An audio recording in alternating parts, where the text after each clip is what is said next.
Welcome to యోయోటీవీ. తెలంగాణలో ప్రధాన పార్టీలు ఎప్పుడెప్పుడా అని ఎదురు చూసిన జూబ్లీహిల్స్ ఉప ఎన్నిక షెడ్యూల్ వచ్చేసింది. దీంతో అధికార పార్టీ కాంగ్రెస్ తో పాటు బీఆర్ఎస్, బీజేపీలు సమీకరణల సన్నాహాల్లో ఉన్నాయి. మజ్లిస్ మా మిత్రపక్షమని తమకు సహకరిస్తుందని టీపీసీసీ చీఫ్ మహేష్ కుమార్ గౌడ్ నమ్మకంగా ప్రకటించుకున్నారు. అలా ప్రకటించుకోవాల్సిన అవసరం వచ్చింది. మరి మజ్లిస్ ఏ పార్టీ అధికారంలో ఉంటే ఆ పార్టీకి సహకరిస్తుందని అంటుంటారు. కానీ ఎంత మనస్ఫూర్తిగా అన్న దానిపైనే ఆ వర్గం వారి ఓట్ల బదిలీ ఆధారపడి ఉంటుంది. అందుకే మజ్లిస్ సహకారంపై కాంగ్రెస్ పార్టీలోనే భిన్నాభిప్రాయాలు వ్యక్తమవుతున్నాయి.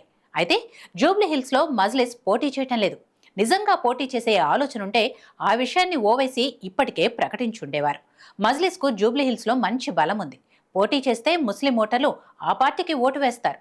బస్తీల్లో ఇతర ప్రాంతాల ఓటర్లు ఓటు వేయటానికి ఆసక్తి చూపరేమో కానీ ముస్లింలు మాత్రం ఖచ్చితంగా ఓటు వేస్తారు. 2014లో మజ్లిస్ పోటీ చేసినప్పుడు 2వ స్థానంలో నిలిచింది.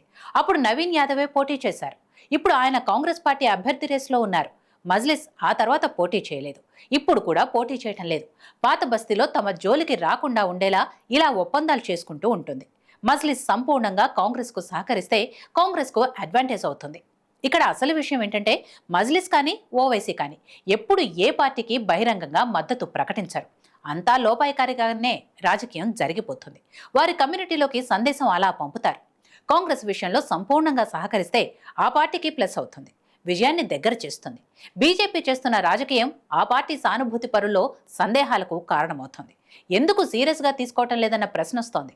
Congress MLC Vijayashanti BJP, TDP కలిసి బీఆర్ఎస్ కు సహకరిస్తున్నాయని ఆరోపిస్తూ ట్వీట్ చేశారు. టీడీపీ చాలా కాలంగా జూబ్లీహిల్స్ లో యాక్టివ్గా లేదు. కమ్మ సామాజిక వర్గం మద్దతు మాగంటి గోపీనాథ్ సతీమణికి ఉంటుందని ఆ పార్టీ ఆశపడుతోంది. మొత్తంగా జూబ్లీహిల్స్ లో రాజకీయ పార్టీల రాజకీయం కంటే ఈ సమీకరణాలే ఫలితాలను తేల్చే అవకాశాలు కనిపిస్తున్నాయి.